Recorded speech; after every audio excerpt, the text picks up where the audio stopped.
Hello everyone, welcome back to another battle report from Alpha Strike.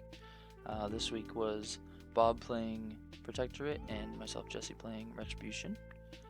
So to go over the lists, the Protectorate list was something Bob wanted to have fun with. Obviously just using a lot of Redeemers and Mules to lob out shots with Sevi's bonus, and Temple Flame Guard to get in the way, cause a little roadblock to get so that you couldn't get to the shooters, and then Sevi's Feet to scalpel out, and Ashes to Ashes to do the same thing. And then my Garryth1 list was just because I wanted to play Mage Hunters really bad, and I am using the CID rules, but it's not a tuned list. Neither one of ours are really. This is more of a fun week. So we're partway through deployment here on the video already. Like I said, we're going to be doing deployment on clock once we get used to what we're playing, and that'll probably be for me after the CID hits and I actually start getting a little more serious about building lists. And then Bob is kind of flopping between Hearts of Darkness Menoth and normal Menoth. So yeah, anyway, so I'm pretty centrally deployed here with my battle group, and then I have the strike force on the upper side of the board there, and then one unit of infiltrators are going to be deployed as ambush, or as ambush, and then the other one as advanced bully. Kind of trying to figure out where I'm going to put my solos here. Lots of rules to look at here on the new CID rules for the Mage Hunter stuff. So as you see in the rest of the video, I don't get them quite right, but we're getting through it. So right now I'm trying to figure out where my stuff's not going to die, because Bob and I talked about this, I am a little worried about the matchup here because of all the blast damages that can basically kill all of my infantry pretty quick, and could even kill or hurt my lights. So Bob's trying to set his Nisia, and then after that we'll get into my turn. I think there might be some delay here. So yeah, just to go over the list a little further while I think Bob's placing his Nisia down, I think we might be talking about something here. I wanted to play Garryth1 because not because I like denial stuff, but his feat is really cool for both defense and offense. I think that's something that I want to look at in the future, and he's just got a really cool idea in mind for lists. I'm not sure about the Mage Hunters in our area, meta if you want to call it, just because of the low armor and pretty expensive price point. A typical Menoth list would be plump with shield guards that the Mage Hunters wouldn't really like because they want to shoot jacks, and then Kevin mainly playing Hordes armies. So I'm not sure that I'll be able to play them a whole lot in our area, but that won't mean that I won't play them sometimes. So yeah, Bob's actually putting down his daughters here. I think he was trying to decide if he was going to ambush or not, and since I had one unit deployed of infiltrators and I also had an ambushing unit, I think he decided to go ahead and get him out there and block that run and engage strategy. So placing his Nisia down, and we're into the game. So it's going to be Retribution turn 1 to start. So going into this turn, I just want to try to not eliminate, but limit the amount of stuff that dies from Redeemers walking 5 and shooting 16 and 3 shots just landing on all my stuff and almost auto killing it. It's a sad day whenever that kind of stuff happens, you know, just cheap lights for no cost, taking out your expensive units. So I'm just looking at the board, trying to decide what I'm going to do with my mage hunters, what I'm going to do with my solos that are really important, and decide how I'm going to position for the future turns. So here I got the mage hunters strike force activating, trying to get some people into the trench, so that if that deviation does go outside of the trench, it won't hurt them, which is nice. And since they have stealth, I'm not going to be able to hit them. Just going to have to try to deviate, which is what he really wants anyways. So just spreading these guys out, making sure they're all in command of the commander. And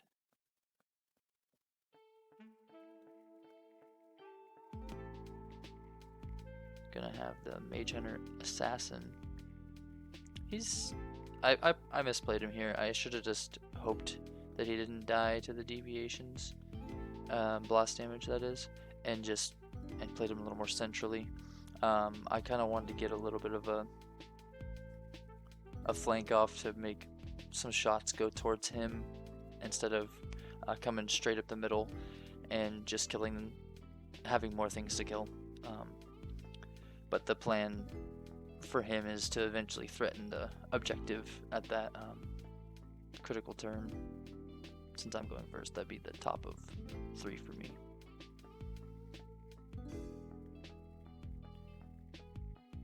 So Garryth goes.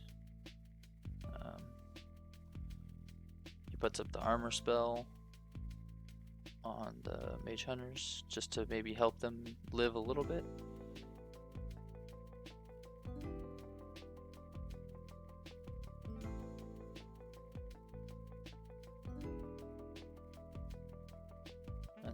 Trying to decide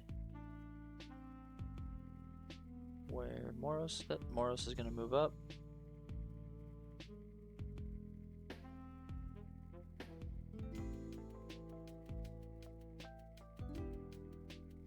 We got a Daemon and a Banshee moving up. Just running.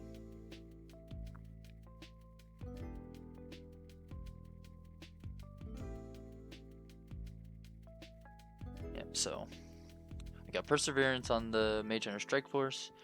Garryth is on 2 in the trench next to the Mage Hunter Commander. And then the Jacks are just moving up to hopefully leverage their guns next turn, because they do have pretty good guns. The Daemon going to reload 1 is really sweet. I included him in the list because of the pseudo Hellmouth. Obviously, threat extension for Garryth is nice, and being able to clear stuff is nice. Plus, I just wanted to try it out. You know, it's an updated model. Might as well give it a shot. And the Banshee is just great. I like the Banshee a lot. I wish it wasn't so many points, but I do really like the Banshee. Going to Grievous Wounds automatically on both the blades is really cool. And here's where I move what is Nail, thinking it's Narn, I believe. Let me fix that later. So moving up my infiltrators here just to be outside of the charge threat of the daughters. Finding the leader here, jockeying stuff around, making sure everybody's within command, hoping they don't die to blast, which is, I know that's not a legal movement there, but we're playing a pretty casual right now. So yeah, so going into Protectorate turn 1, Bob obviously just wants to shoot stuff, which I don't blame him because it's going to be fun. He's got the fire group on the mules on under cross, which is going to be pretty sweet, and then he's got Sevi with the Redeemers.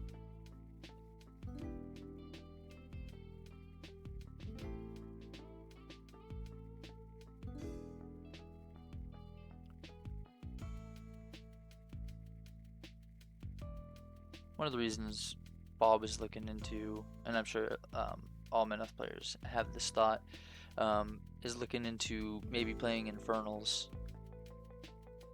Menoth instead of normal Menoth, is because of the focus efficiency, and it really brings to light those 6 focus casters that really want a heavy battle group, or either a lot of jacks or jacks that need to be fully fueled, so you get that accumulator soulless, which is really great, and you can get it from cheap Griever units, which also do work, so that's nice. So Sevi moves up here.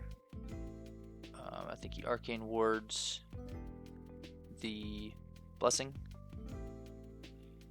and then he's just gonna stand behind that wall. We already measured that wall was ended up placed, being able to tow the kill box and stay behind it at that further side of it. So that's unfortunate for me.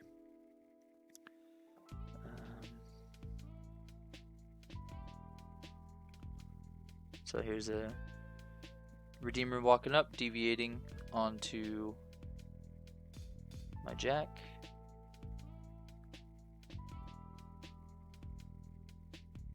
He's gonna shoot again, deviating.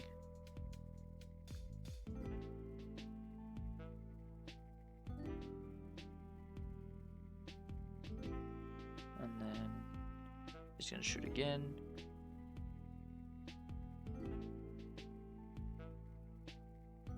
And luckily for me there, he gets 1 strike force with that Redeemer, which is nice. So now he's moving up another Redeemer.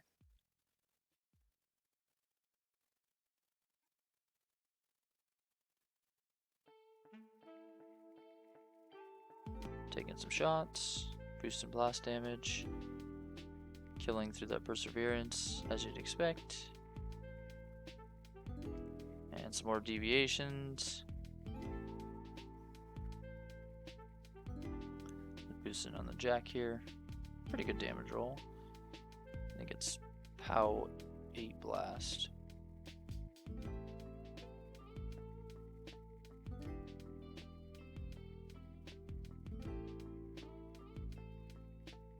Yeah, I believe it's POW 8 blast, because he wouldn't be putting up passage, because all of my stuff is magical for shooting. So that would not likely be the case. So I think he did battle that turn. So now he's got a mule walking up, and I think we're talking about how the movement with the mule won't get him into the zone because of the way that the table's set up. So now he's just shooting at the void, out of range, deviating here. Gonna be landing on the void, I believe. Yep, boosting damage on the void. Nope, sorry, that was another guy.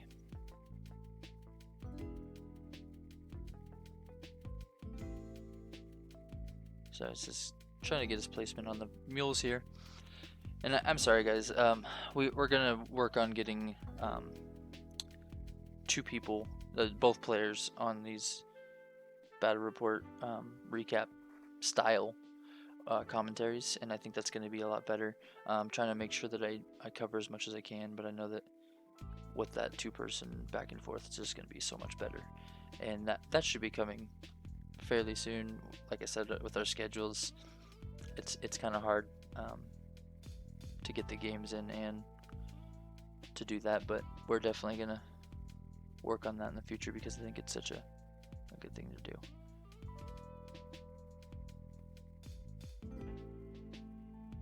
So this is the Repenter, I believe. Nope, sorry, another Redeemer. Shooting auto misses, and thank goodness the my thought process here worked. The deviation went outside of the trench,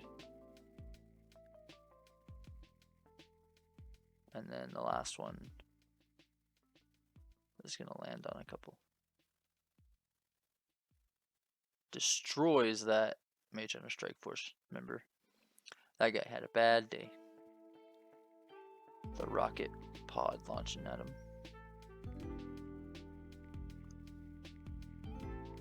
Now we're looking at threat ranges.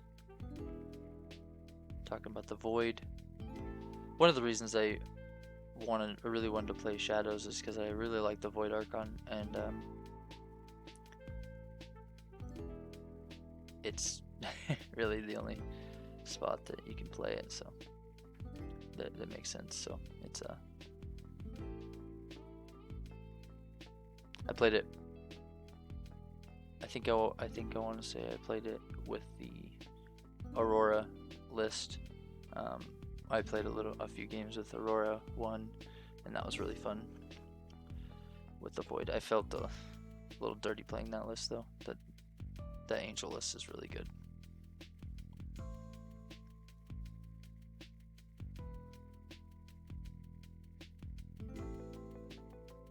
So Blessing's walking up, keeping that Oracular Vision focus on him with Arcane Ward, so he's a beefy light. And now we got Cross repositioning right next to his buddy Sevi, trying to stay safe.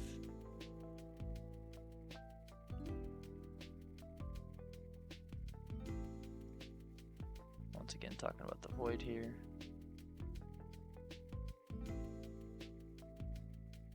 And I believe I'm discussing friendly faction here, because the Void is not that.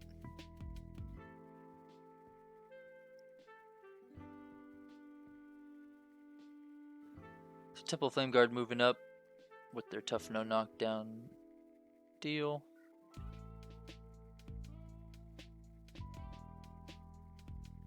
Oh, yep. Okay, I was explaining before that. I was explaining to Bob what I had that had Grievous or said damage couldn't be removed with Entropic Force. So he was asking about those and trying to decide where he's going to put his tough no knockdown Flame Guard. It's a really budget unit for what it does. I really like them.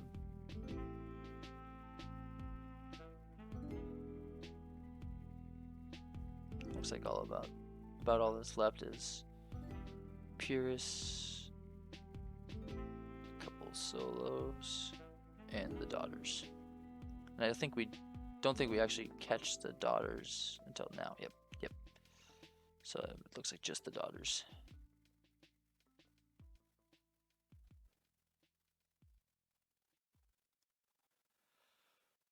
So Bob's trying to figure out where he's gonna put the Daughters here.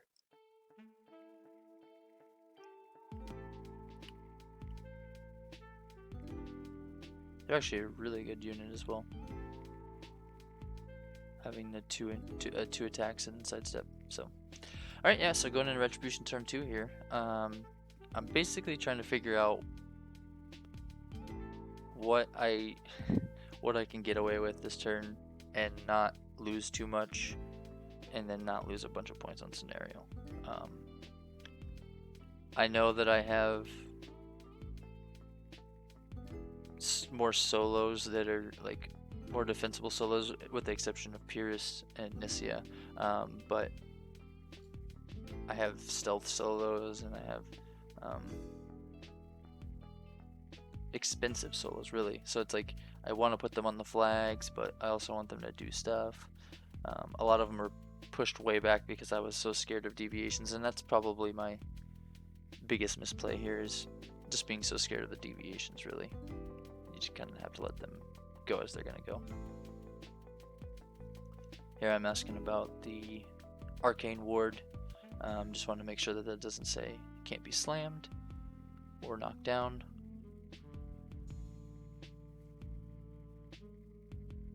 Measuring out from the Banshee there. Because I'm not super worried about daughters into the Banshee. Likely going to be doing 2 points each from anatomical, but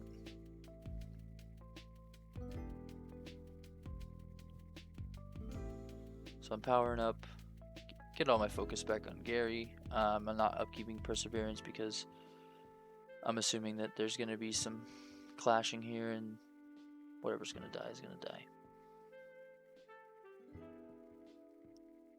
Asking the gun ranges of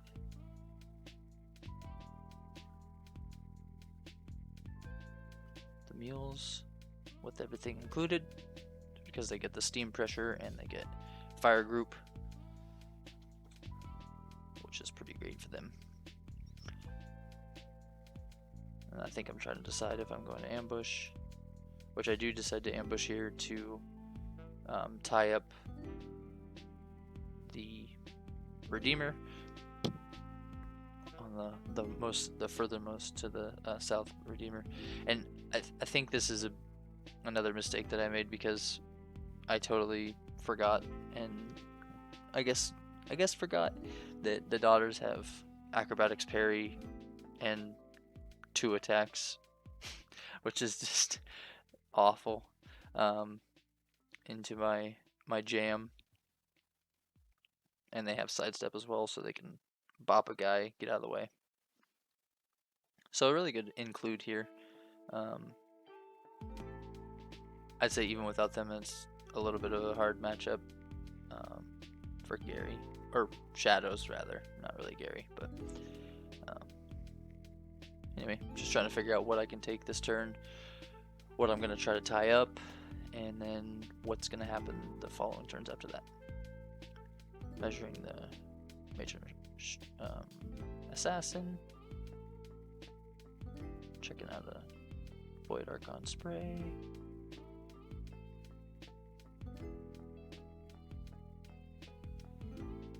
I think I have quite a long turn here that doesn't really pay out too much.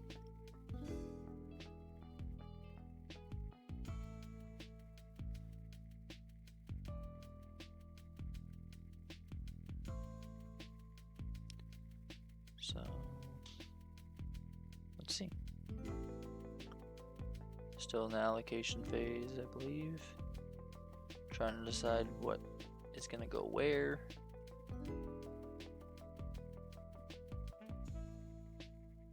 Looking at a Scythe walk and shoot.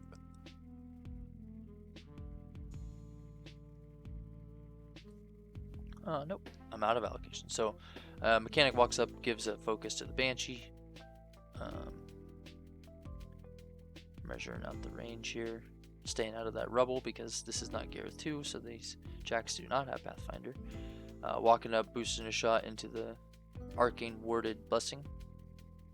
Slam him 2 inches, which actually bops him right in between the Mule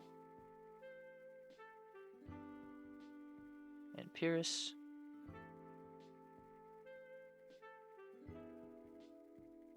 And then we're trying to figure out what's going to happen here. I don't believe there's any least disturbance.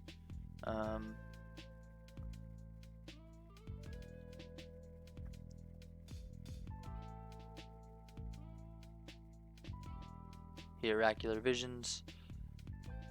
Of course, that makes sense. This is a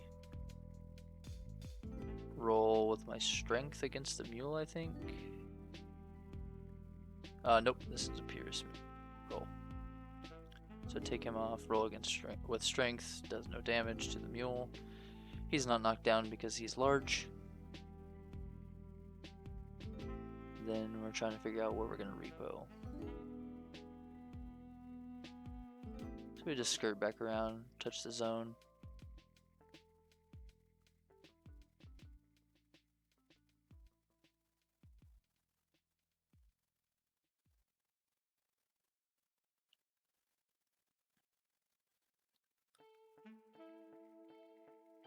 looking at the rest of the board, trying to figure out what is going on. I think once the CID drops, my as far as an actual competitive thought process is gonna go, I'm gonna try to stick to learning 2 casters and then tweaking their lists as I find discrepancies, and then see where that takes me. Likely going to be Falseer and something. Don't know exactly what. I really like the Falseer model. I like the playstyle that it has if it continues. I know that it's controversial to talk about CID rules and stuff. I feel like they maybe detuned her a little too much in the last week, but whatever Private press releases are as, then I'm happy to play at that because it is a cool model. I like the aesthetic. I already ordered one, of course, and I like the rules so far. She's got a cool thing going.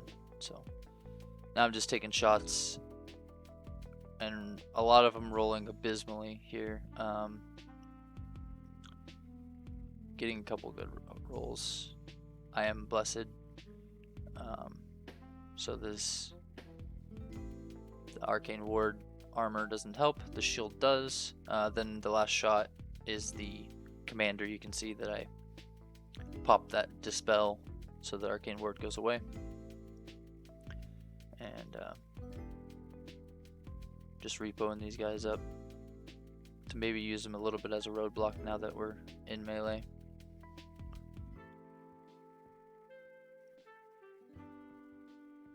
Looking at who's gonna go to my flag. I pretty much have to put something on the flag here, because if I don't, then Bob doesn't have to contest it, which means he has a lot more options with his models. So I actually have the Void walk up to here and looking at a spray. Looks like I'm hitting some Temple Flame Guard with the spray.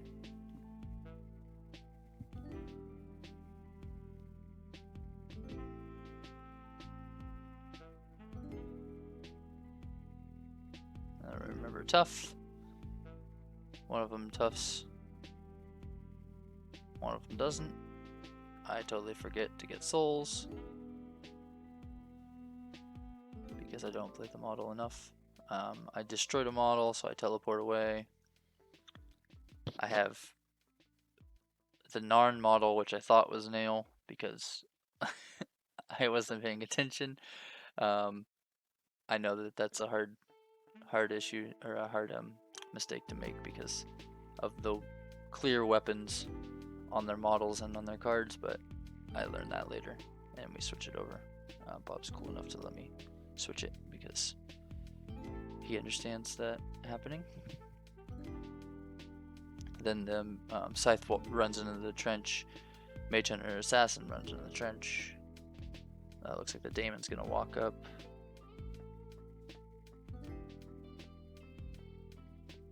And shoot a gun shot at the knockdown Blessing of Vengeance. Here I'm bad, so I asked Bob, do you mind if I take a mechanic and give him a focus before I move up? He says that's fine. Nobody's, the only person within 2 inches is the mule that's already base to base. So it looks like I'm boosting on the Blessing. Get a 9 there. Kind of sad. Then I roll a 9 on 2 dice on the mule. Reload, hit again. No damage on either shot.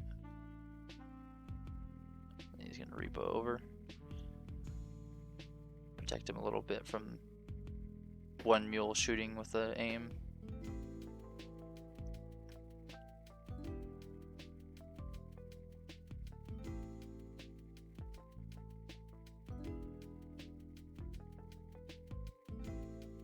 I think there might be a lot of cool ways to play the shadows lists. Like I said before, you know, against Menoth that's hard. playing against like Judicators, Redeemers, and then the big one is Fiora 4, which basically says feat kill anything in the opposing army that's next to your Warjacks, and then beat stuff up after that. So that's pretty unfortunate. But looks like Gary's going here. Took 2 shots at the knockdown Jack. He's casting Mirage on himself. Yeah, I originally had Mirage on Moros, but I switched it over to Gary this turn.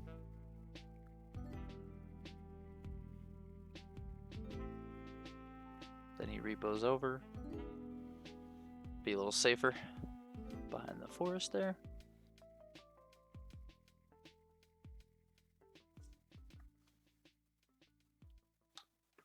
Moros is walking up, staying out of melee threat if he uses a focus to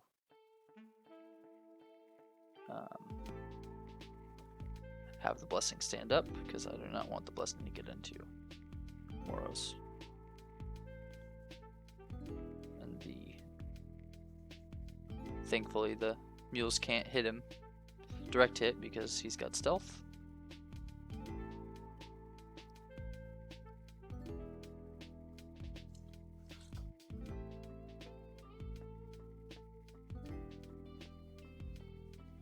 Just moving up some solos here. Moving up the Spears of Scyrah for shield guards, because I am trying to be aware that mules critting when you play Menoth, you know how to roll. That's just a joke.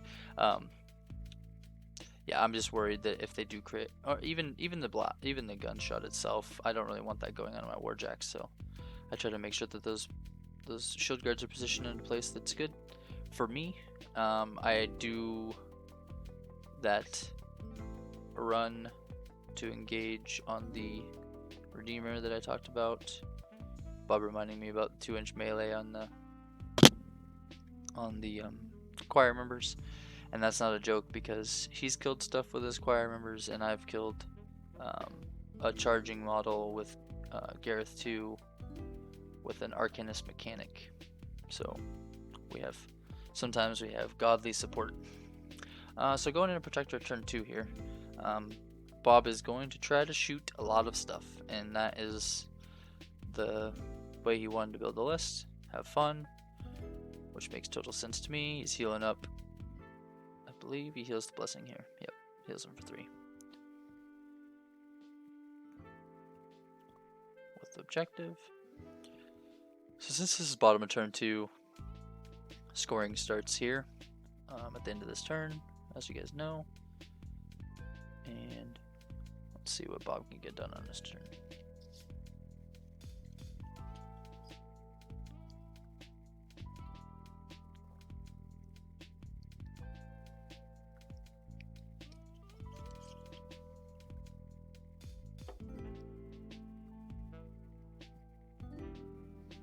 Alright.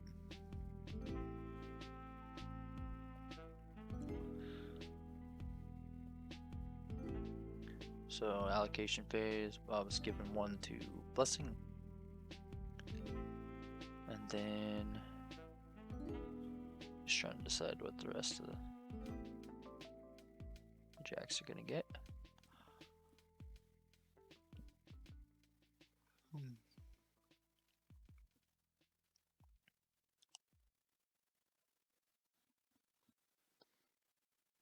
I apologize if my specific commentary is a little bit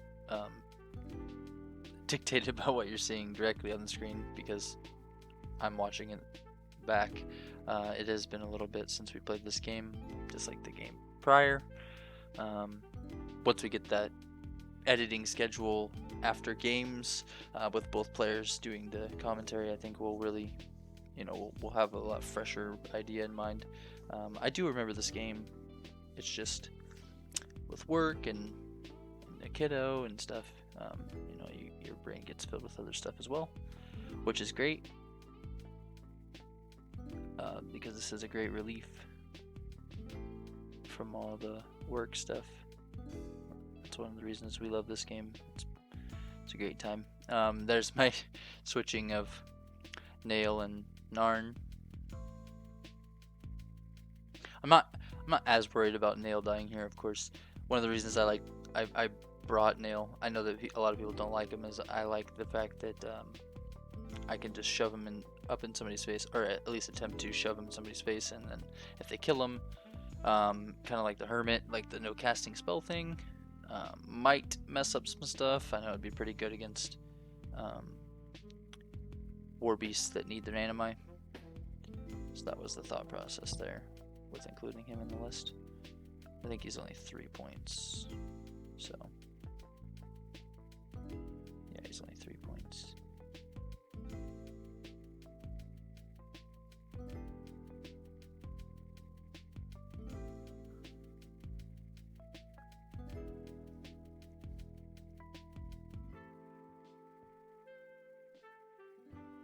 I mean, in hindsight here, I think I actually could have played Nail a little bit more aggressive.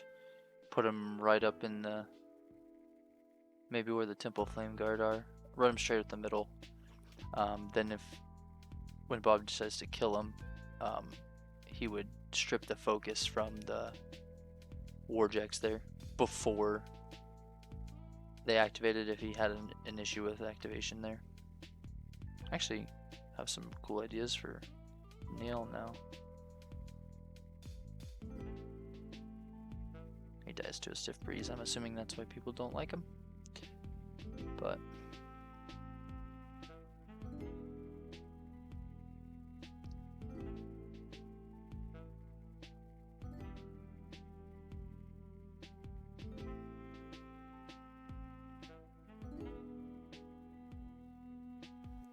okay, so Bob is just plotting out the rest of his turn here.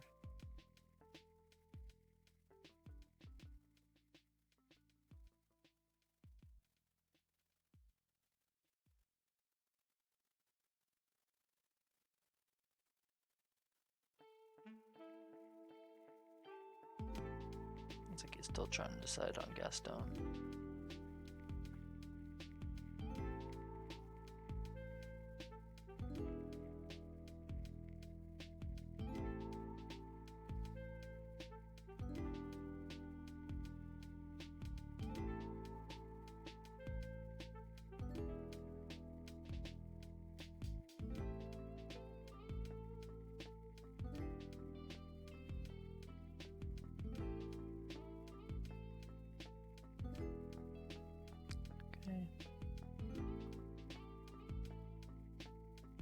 Giving one over to that Redeemer. One to each of these Redeemers. Looks like he's pulling one off the rack, trying to make sure he doesn't blow up his dudes. But if it does blow up,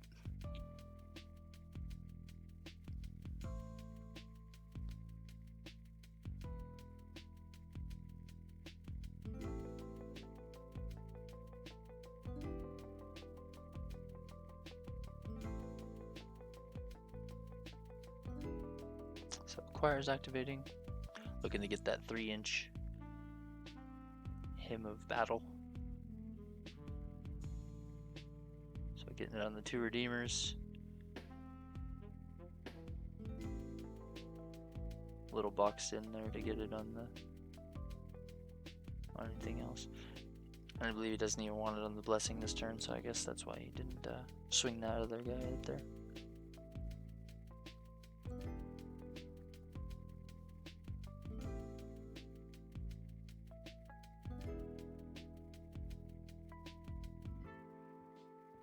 So looking at cross here.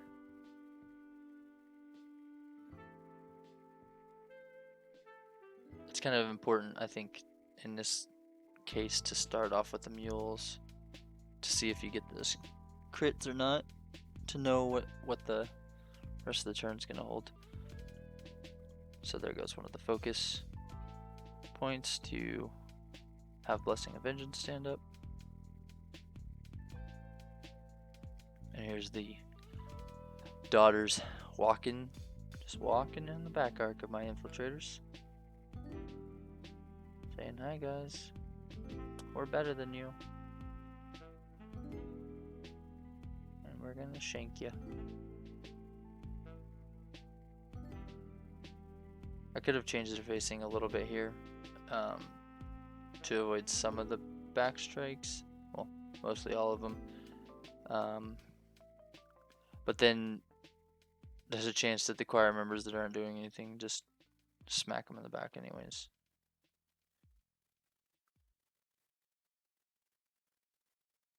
Just about a 50-50 at that point. Daughter's obviously way more well equipped to handle this task with 2 attacks and sidestep. I believe they have sidestep.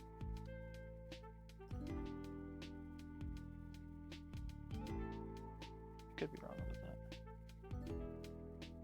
Oh, they do not have sidestep. They just have the acrobatics and 2 attacks. It must be the cavalry that does.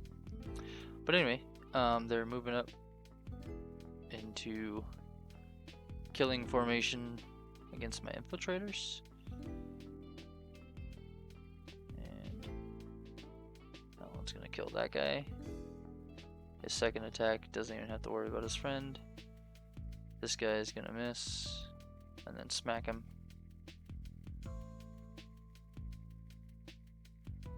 Two swings here.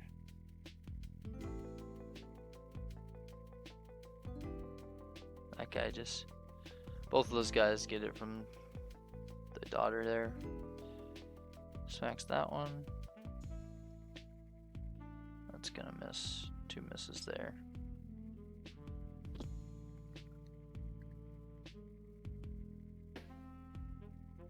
So I still have 2 guys in the zone here on this side, and then I have 3 strike force on the upper side of the board.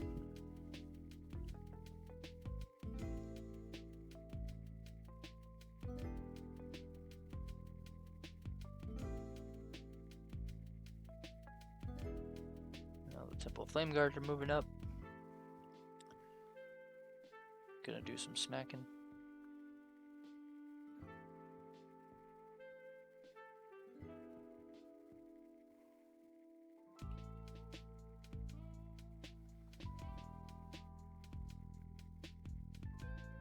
So I got these doing combined. Or that was a single attack, and then he's trying to do a 2-man combined. Yep, just gonna kill that guy.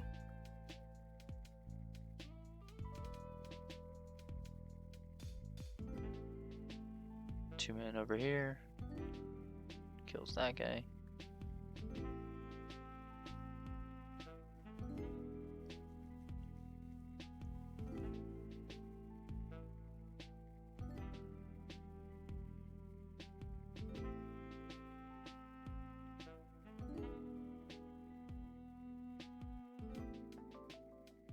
Looks like next up is going to be Vassal. Getting within run range of the flag, giving a focus to the Redeemer. I believe the Redeemer is going to activate here.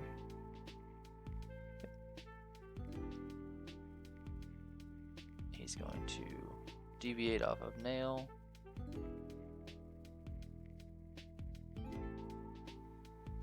I believe he lands it directly in the trench. Yep. Boosting on Nail, killing him.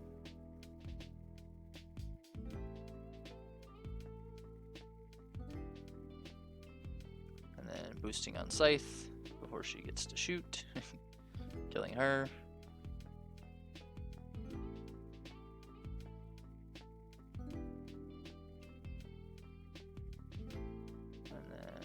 Deviating off of this Mage and Strike Force member a couple times.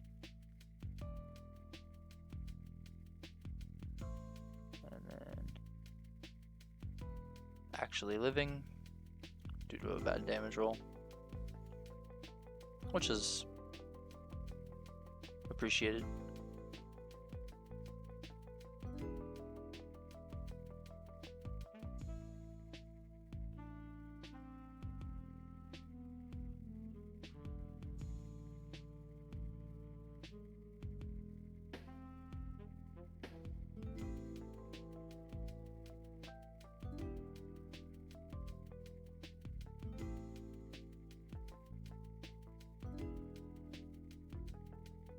believe Bob's eyeing up the range of ashes to ashes there. Or something. Trying to decide how he's going to take care of those infiltrators.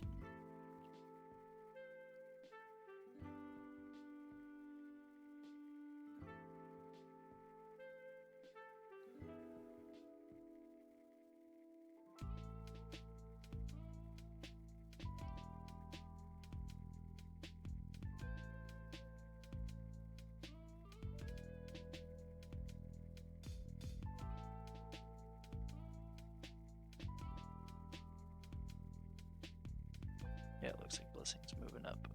Keeping a focus on him for that oracular vision. Yep, measuring the 5 inches to stay within the stealth range of the strike force.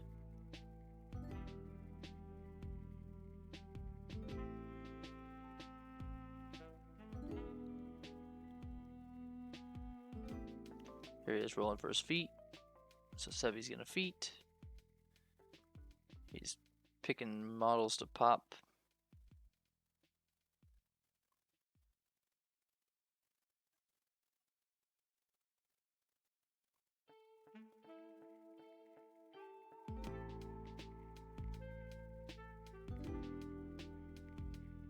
So it looks like he's chosen, I believe, the commander.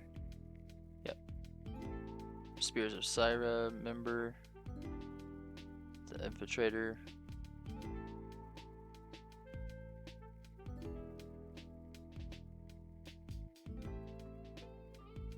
So I believe that he left that Spears member on 1 box with the feet there.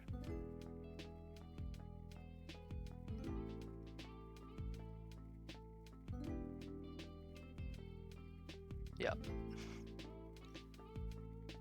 It was a 4 to kill with the power of the feet. He got a 3.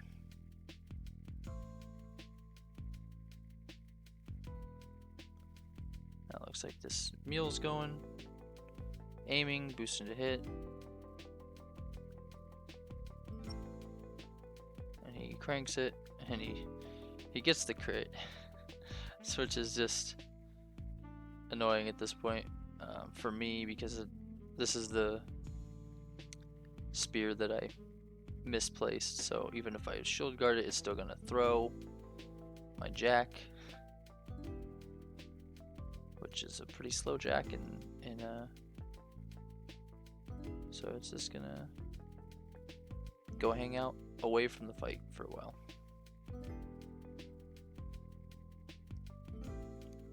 So I decided to shield guard. I believe I decided to shield guard just because I want the higher POW damage roll on the spear.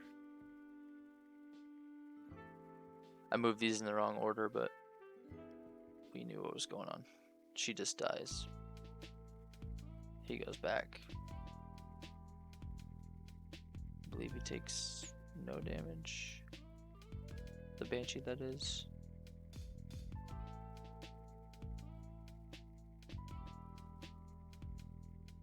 I slyly, casually roll my laser over to Bob.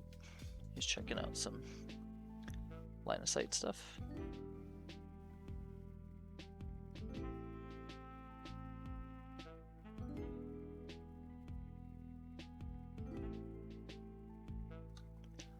I believe he's trying to decide what he's going to shoot at.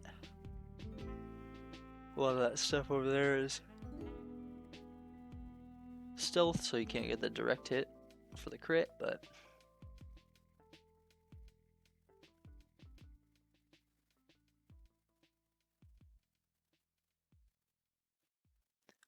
yeah, he's walking up so he can get into that zone.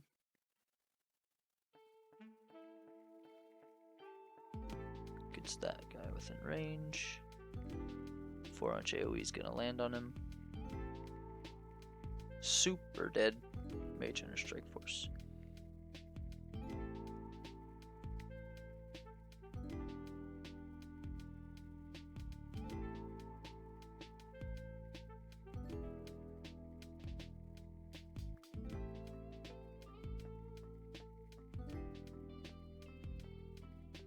talking about damage boxes, armor values of the Banshee.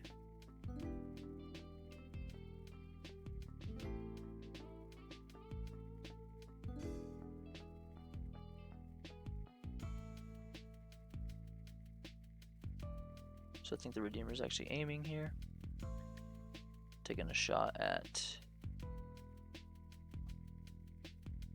my Daemon. Yep. Hits the Daemon with the boosted shot. I shield guarded to the Spears of Scyrah. She gets destroyed. He shoots again, because for some reason these things have 3 shots. Cranks the damage roll here, which kind of hurts. And last shot on the Demon. Just gonna deviate. Actually hits nothing here.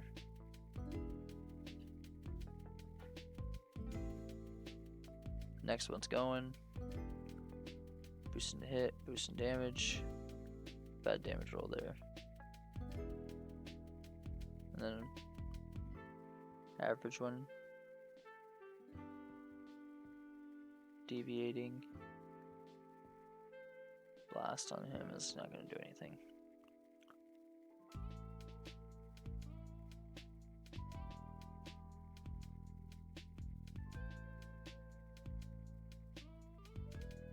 So a mechanic, it looks like,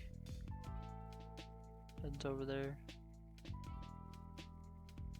Measure that 4-inch to my infiltrator there that's contesting.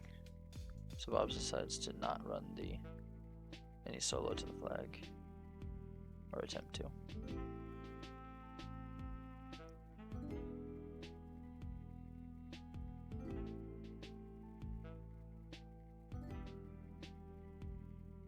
So kicking it over to me for Retribution turn 3.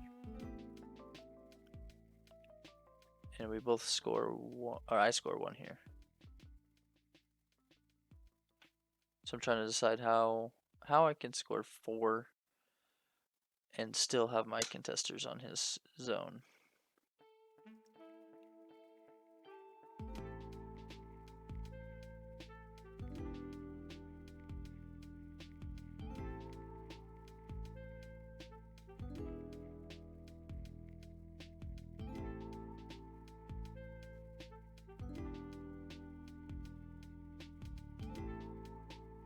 So I'm guaranteed, as long as I don't move my caster and both my warjacks out of my zone, I'll score that, and then so that's going to put me up 2-0, and then I have to decide how to get 3 more. I think I'm looking at 2 of those being flags, 1 of those being an objective.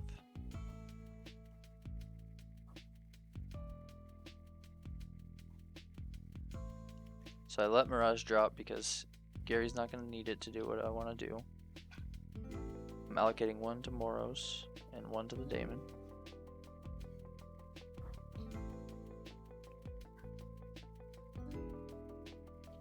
One Spear of Scyrah gets its vengeance move, the lonely one. And here's where I messed up. I was wanting to keep the Mage Hunter Assassin within charge range of the objective for this turn, like I mentioned previously, but in my jockeying of blast damage prevention, I left it a little bit out, so that was not going to be a sweet decap. Wasn't going to be in the cards against the objective there.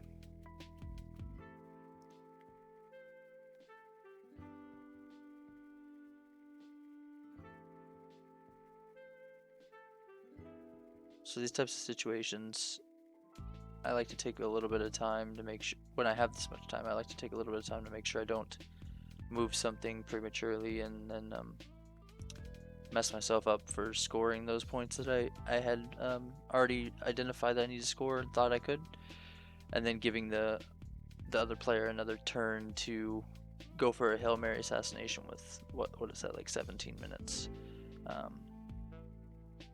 Because if you find that out halfway through your turn, you might not have the things in place to protect from it. And Gary will definitely die to blast damage, so I have to make sure that I don't let that happen. So it looks like Scythe's walking up. She's got that sweet, sweet Tree Walker. She's hitting the objective here. These are Paladin Weapon Master, so dice off 8s. Got a good damage roll there. Pretty good one on the first. This is a multi-fire attack. And I think I take shots into... Yep. Destroy the objective, take a shot into the Blessing of Vengeance. Oh no, he shield guarded it, that's right. So yeah, one of the shots, and then the multi-fire allows me to go back and target that objective. So now I'm looking at run that mechanic to that flag. How do I clear the models that are left on the center flag?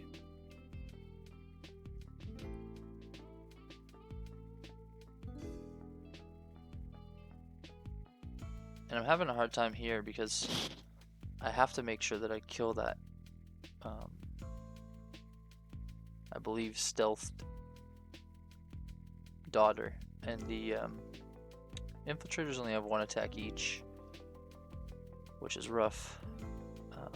And I think they need 7s. No, they need 6s if they have gang, and 8s if they don't. I don't like risking a win or not win on dice, if possible. I like to try to make sure it's almost a sure thing, you know, like a very low chance fail. So Gary charges here at this daughter with his acrobatics, and I go to get a crippling grasp. I put it out and then I roll awful. And Bob's like, "Hey, do you want to pick up your spell?" Yep, that did not land. Charge attack misses, then the second attack hits, which is just a kill with the Weapon Master. And they're low armor. Then he decides, all right, what am I gonna do with my gunshots? He's gonna feat. Says you can't get spend focus or fury. I believe I take shots here because I can't shoot at the daughter that I want to kill because she's got stealth and I'm outside of 5, so I hit Sevi, I believe, here with a gunshot. Yep, and dice off 4, or dice off 2, that is, so he takes a chunk and he can't. Oh no, that was cross. Apologies. Yeah, I shoot cross here. Bob goes to spend a focus, and we remember, or I remind him that my feat says you can't spend focus, so that means no power and field enforcement or whatever it's called. So cross goes bye-bye.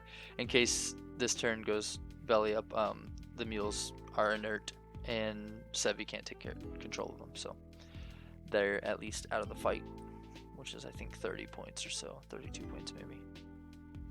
So now I'm measuring out Moros's walk and shoot, because that's basically where I'm at. So he's within walk and shoot with 5.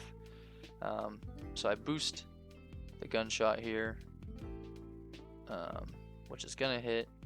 I boost the damage just to lock it up. I think it auto kills, but I wanted to have the 2 focus. Mechanic runs to the flag. Mage Hand or Assassin runs to the top flag, and that is going to be 5 points for Retribution. So 5-0 there. So yeah, debriefing this one, basically it was two lists that obviously we've never played before, but Bob wanted to have some fun with some mules, which they're just great models. I love them so much. And some Redeemers, which I hate with a passion because they've destroyed so many of my things when I play Legion, like my support and stuff, with crazy deviations and damage rolls, and that's just the way that it goes. You know, you learn to hate some models because of situations that they put you in, but you know, everybody's having fun. So as far as the game goes, I did call out a couple of my big mistakes, and I think Bob's biggest mistake, which we talked about after the game, was just playing so passive, which with the gun line you do. He was talking about pushing the Temple Flame Guard up, pushing the Daughters up a little bit more maybe, and then maybe making some adjustments to the list, or just moving to a different list overall. So anyways, thank you guys for watching, and if you don't want to miss the next videos, like, subscribe, you can comment with anything you think we missed, anything you want to see on the channel in the future. We definitely like to see comments to further our knowledge and further our player base's ideas, viewer base rather. So yeah, anyway, thanks for watching, and I'll see you next time.